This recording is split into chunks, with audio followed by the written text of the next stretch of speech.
or, pardon? Oh, hey, is there a reason to come up here? Take off your mask. Just saying. So we're back into just wanting to share some stories of Tim. I know Dylan wanted to share something, but I was going to go for her first, which I don't know why I offered because this isn't my favorite thing. But at the same time, I'm just going to pick one thing. Our son, Carson, who's not here with us today, he's actually at home tinkering through a bin or a few bins or whatever of some of the items Tim had left of electronics, different things. They were very alike in their love of tearing things apart and building things up. And so I just remember back in the day, I don't know when it would have been, but Tim coming to Len and Edith's house with, what are they called again? Snap circuits. And so you build things and do whatever, right? Anyway, so I remember Carson's eyes just lighting up, and the two of them, that became their thing after that, because it was, oh, here's someone else who loves the same kind of building and tearing up. And so here's my brother-in-law, who's a good uncle, who says, I'm going to go out and he buy extra of these kits. And, oh, I just bought this if you want to borrow it kind of thing. It was totally for Carson, because he had the love of just being like, borrow one, bring the next one back. And that just spoke to us, again, just that love that Tim had for his family and communicating in whatever way that looked like. And so I just love that he saw that right away and took that. And so even today for Carson, as he's at home grieving in his way, is to be pulling stuff apart that Uncle Tim left, that he gets to be a part of and have now. I just want to share that. The idea of them lighting up. We were saying not long ago, Carson walking in actually right behind Nick. And, you must, okay. Well, you could have started this yourself. We're allowed to be unmasked together. Yeah, so we had walked in for, I think it was a family dinner over at Mom and Dad's house, and I walked in the room. Tim was sitting there, and he hopped up. I didn't realize Carson was walking right behind me. And Tim hopped up, hey, how are you doing? And I was like, well, that's about the most vivid greeting I've gotten in a while, And then I quickly recognized he wasn't talking to me at all. He was talking to Carson coming in the room behind me. And I just got out of the way because they just connected, and their brains worked the same way, and they just had that camaraderie. They even had an overnighter shortly before that one. A sleepover, yeah. I call it where that. they had just played with electronics, played with drones into the middle of the night. Daylin made them food at midnight. Yeah. And I just remember Carson calling, because it was a family dinner, and Carson asked to stay behind and just be with Tim with the electronics. We're like, yeah, of course, And about 10:30, I think he called us. Is it okay if I spend the night at Grandma and Grandpa's with Uncle Tim? We're just going to keep on. Like, yep, that's more than fine. Yeah. So, that was Tim's connection with Carson. Yeah. That's a memory that we will always cherish. Not trying to cry here, guys. Yeah. Sorry. That's okay. Yep. Yeah. That's right. You ready, Dave?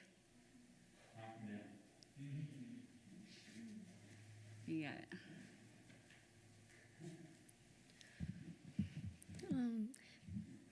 Doesn't work.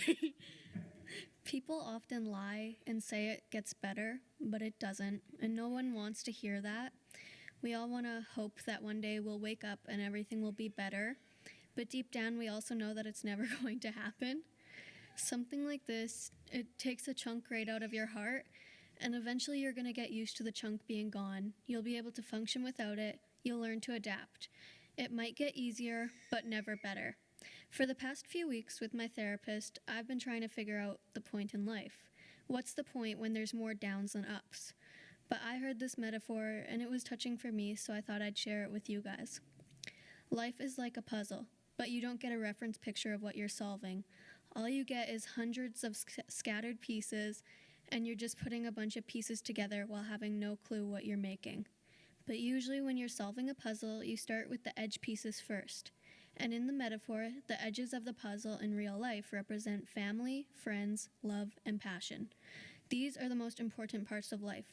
A lot of the time we get caught up in things that don't matter as much as we think, but those four things are almost impossible to live without. And even though we gathered here today to grieve the death of your family or your friend, we will never lose the love part. We will always love my Uncle Tim, and he'll always love us. Although we physically lost him, our memories will always be there. And that doesn't make it better, but I'd like to think it makes it a bit easier. I miss you so much, Uncle, and I'll carry your passions around with me always. Every time I have some milk or Katie, I'll think of you. Every time I see a Rubik's Cube, I'll think of you. Every time I see some gangster-looking dude with cool tats, I'll think of you. Each of us here all have our things that remind us of you, and that can be hard sometimes, but I'm still thankful I do. You made such a huge impact in my life in such little time. You were stubborn and short-tempered, but so smart and quick-witted. You were always good at making people laugh. You told such twisted jokes, but even in your uneasy sense of humor, you managed to make everyone around you feel safe. Thank you. I know for me, I was going through a really hard time in my life for a while, and I knew that everyone in my house would protect me if it came down to it, but Uncle Tim always made me feel safe no matter what, because I knew he'd go all gangster on anyone who tried to hurt me. I know Grandpa and Grandma and Uncle Derek, even my little dog Pippa, they'd want to protect me, but I always felt the safest with him there. So thank you for that, Uncle. And I'd say rest easy, but I have a feeling you'd much rather be partying up there.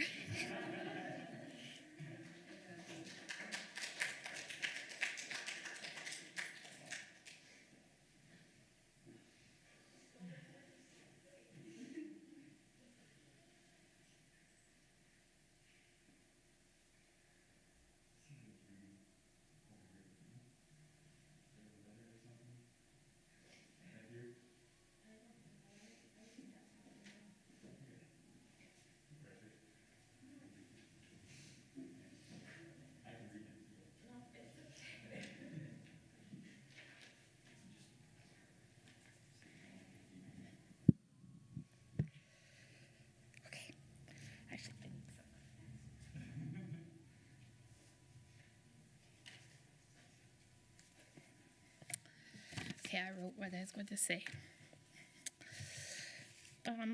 I think you may all know that I'm Amanda, a cousin to Tim, and a few of you too. Being as Tim and I were 8 months apart, I can't see this, just a second. And the oldest grandkids in the Brouwer family, we spent quite a bit of time together as little kids.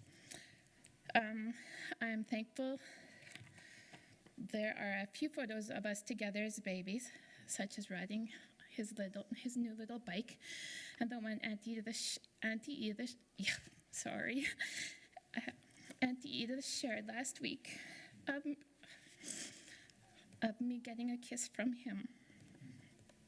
I remember making forts in the forest behind my house and playing with those super dangerous lawn darts and hanging out on the exercise equipment in the park behind Grandma Brouwer's house. And being a junior bridesmaid and groomsman together. That was really fun, just us two kids with a bunch of adults that weren't our parents. During photos in the park, we were rolling down hills and playing our own games, and I had grass stains on my pink dress and white tights, and he probably did on his gray suit after our photos were taken, of course. I think Tim and I were more than cousins, but also friends. At family gatherings, it was always Nikki, Tim, and I together. I always found Tim interesting and a bit overwhelming, as he always had ideas and knew everything. And he was very talented and smart. I wish it hadn't felt so complicated or competitive, because I really just liked being around him, plain and simple. As we grew older, he was a boy, I was a girl, he was a city kid, and I was a country girl. And then in our teens, we were on completely different paths and in completely different worlds. As we got older, I didn't know how to connect to Tim. Our few interactions as adults were just plain awkward, but we always knew we cared for each other.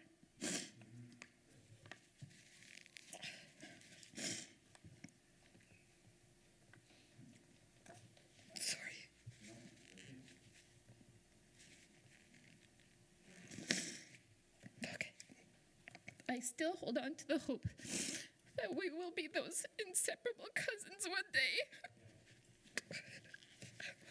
Not here on earth, but in heaven.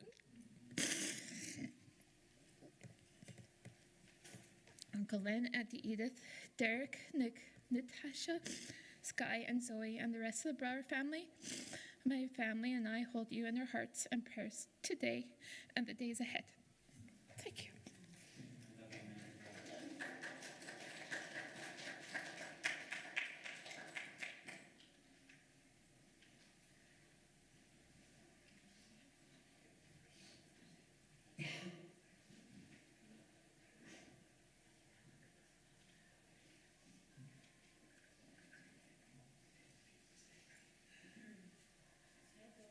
Hey, not gonna say too much. Oh yeah, sorry, I forgot. I'm not gonna say too much, but I like that you guys brought up the snap circuit thing because I work at Toys R Us, and every time I see them, I think of him, and I always thought that they were really boring. I hated it, but I always wanted to tell him that like. He always used to make me watch like boring war movies, which now I love. Yeah, I can't say much, but I love him. So.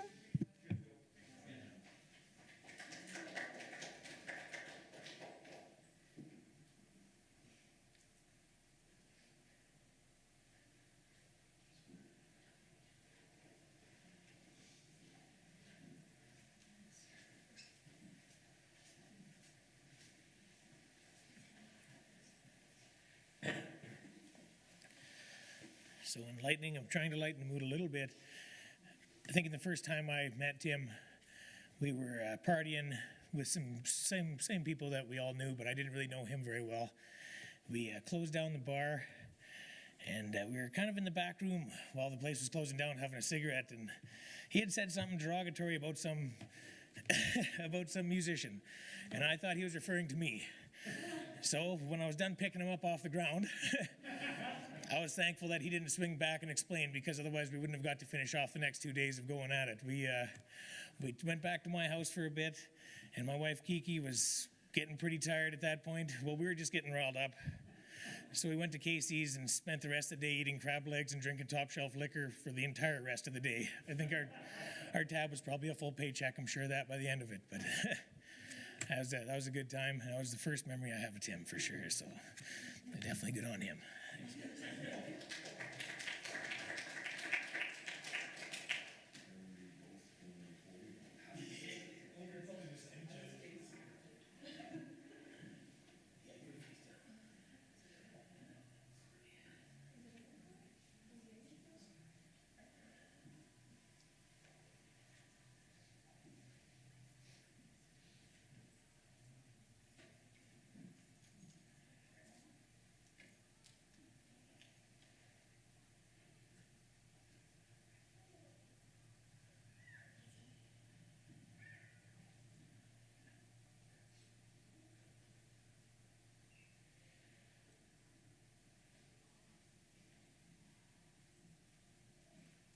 Thank you for those that shared your memories. You have some more? Excellent. You bet. You bet. Wonderful. So we'll just wait for that. That's excellent. Thank you for letting me know. And it's a great metaphor, when we took a break, it's a great metaphor for how this process goes. Yeah. Being able to take a break and breathe and be together and not feel like you got to rush the process is healthy. And it's good to know that too. And here she is. Perfect.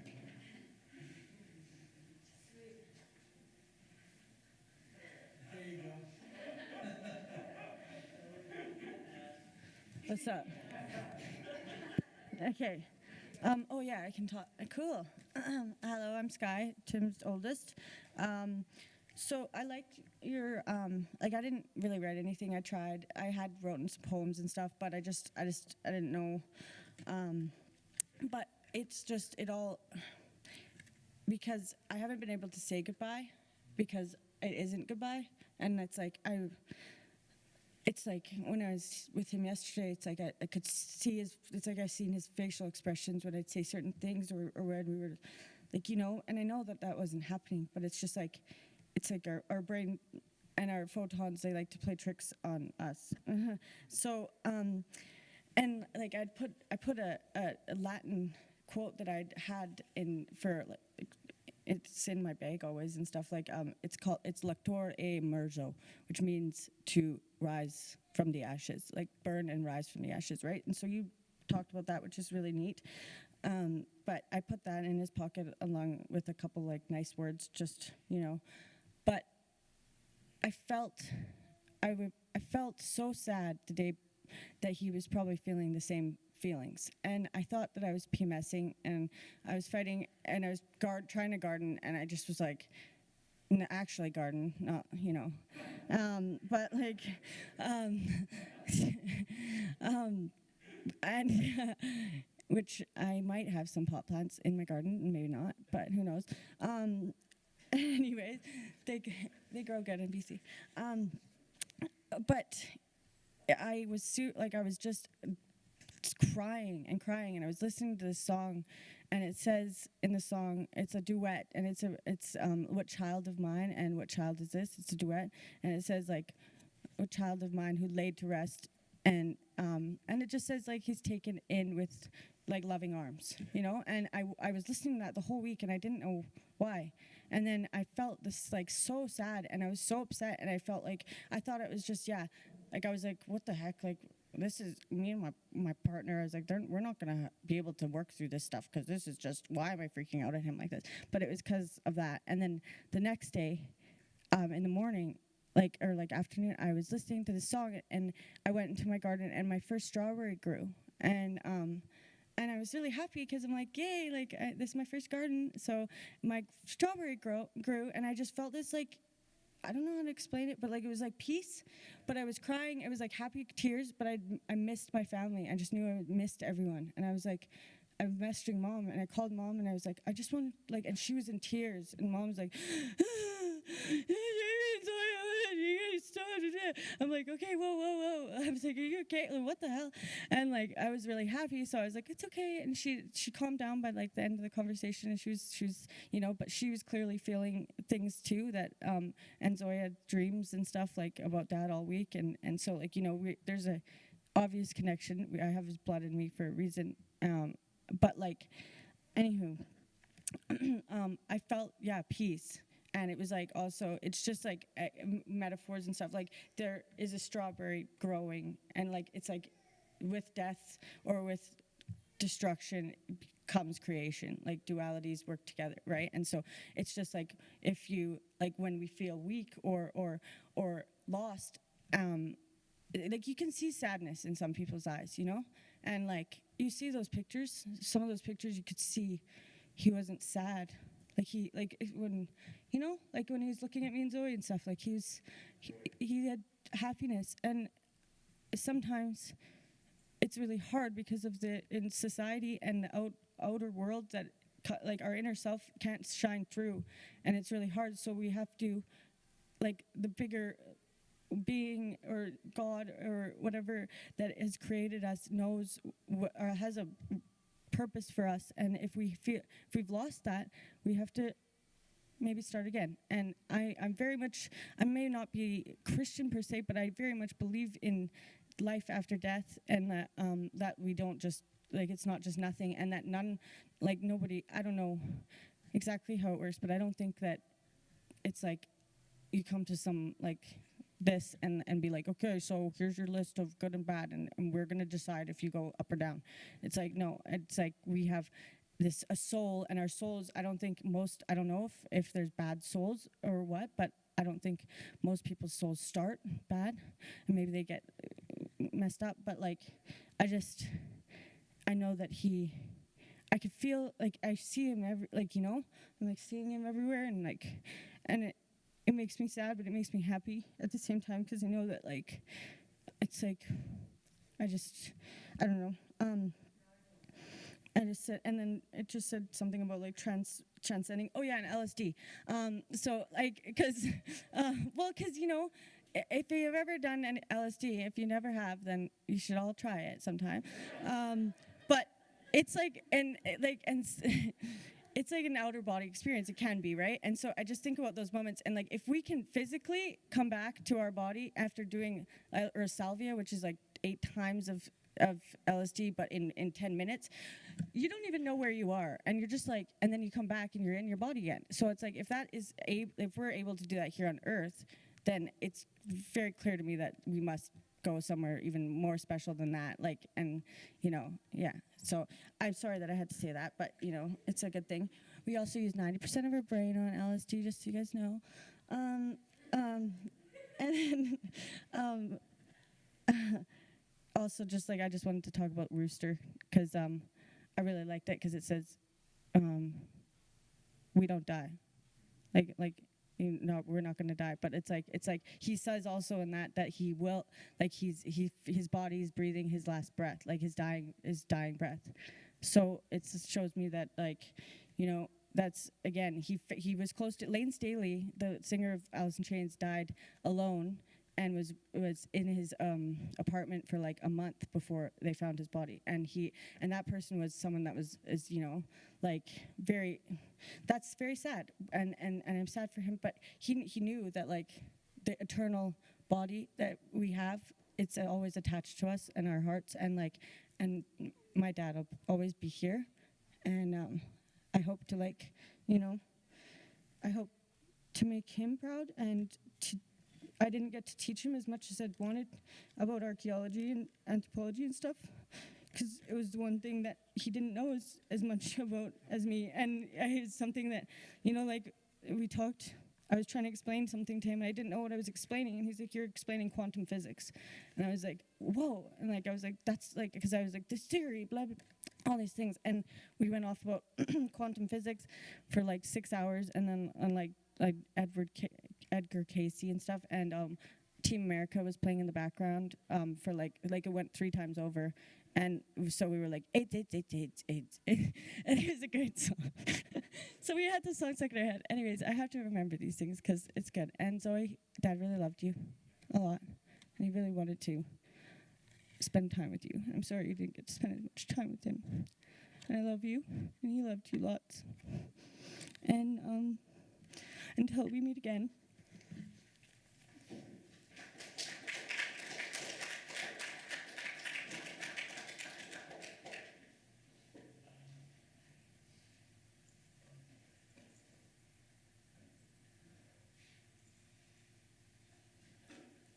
Thank you, Sky.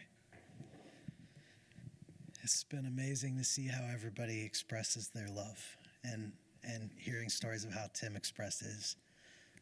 My hope for you, my prayer for you, is that you would you'd learn to hear when love is being spoken. You'd learn to receive when it's being given. That you wouldn't close your heart so much that it can't get through. If Tim were here now, he might look around and go, wow, I didn't know you guys thought that about me like that. Even if you told them 1,000,000 times. Sometimes you tell someone you love them over and over again, and we never really get it. So receive it on this end. Tim knows now, but receive it on this end. You're loved. And don't keep that out. Don't shut it down. You have an opportunity to share that love as the families has invited. Correct me if I get anything of this wrong. Is everyone invited to Lynn and Edith's house? Edith and Lynn. I always say Lynn and Edith because you're seated in this way, but you're both. And Puppy welcomes you. Isn't that the calmest little dog you've ever seen? But Puppy is an example of Tim's love. How much he loved that little dog and nursed that little dog, and how much that little dog needed Tim and now needs someone else. So I thank you for coming today. The family thanks you. They'd like to invite you after this for some squares and for some tea, and be able to share some of these. Some of you didn't feel that this was the right environment to share something. That's a great environment too. Also, the family, there's a picture of Tim. Is that the same necklace, Nick, that's in the picture? Very close. So he's wearing a necklace with a bit of a pick on it. They've got some guitar picks back there that they'd like you to take one to remember Tim by, and also carnations. So it's not stealing. Go ahead and take one with you as a gift from the family, as in memory of Tim. So we'd love you to take one on your way out. and you're invited to share and fellowship and just share your love with the family as they share their love with you. So thank you. God bless you. The family thanks you for coming. All you who tuned in live on the live stream, thank you. This isn't the end. This isn't the end. You're dismissed.